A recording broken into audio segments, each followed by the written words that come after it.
বেশি? সবার বাড়িতে রেশনের চাল দেয় তো কম বেশি? আমার বাড়িতেও রেশনের চাল দেয়। রেশনের চালের মধ্যে খারাপ চাল কে কে বেছে ফুটে ফেলে দেবে? খারাপ চাল, যে চালগুলো ভেসে ভেসে থাকে, সাদা সাদা হয়, ওগুলো কে কে ফেলে দেন? কে কে ফেলে? প্লাস্টিকের চাল, ওই কিছু কিছু প্লাস্টিকের চাল থেকে ওগুলো কে কে ফেলে দেন? ঠিক আছে, যাই হোক, ওই চালগুলো মনে রাখবেন, ওগুলোকে বলা হয় এফআরকে বা ফর্টিফাইড রাইস কার্নাল। মানে হচ্ছে ওই চালগুলো কিন্তু খারাপ না, বুঝলো? ঠিক আছে, ওই চালগুলো কি? ওগুলোর মধ্যে ভিটামিন আছে, ভিটামিন বি12, আয়রন এবং ফলিক অ্যাসিড। কি হয়? চাল না एक्चुअली চাল না, এটা করে দিতাম, তারপরে আমরা 50 কিলোর মধ্যে 1 কিলো প্রতি বস্তায় এটা লাগে হলো ভিটামিন।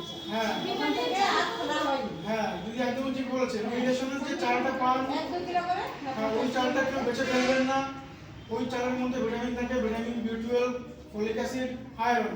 এগুলো সরকার অনেক অর্থ ব্যয় করে আলাদাভাবে এগুলো মেশায়।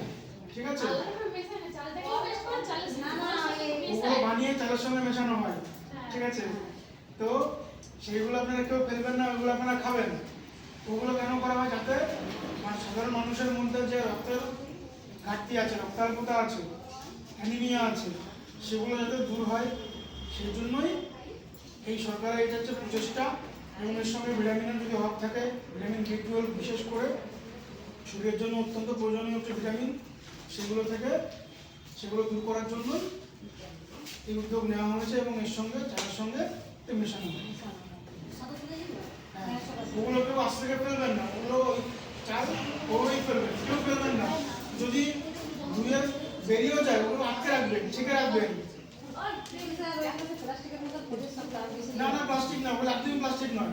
প্লাস্টিকের চাল আলাদা হয় না, এটা শুনে রাখবেন।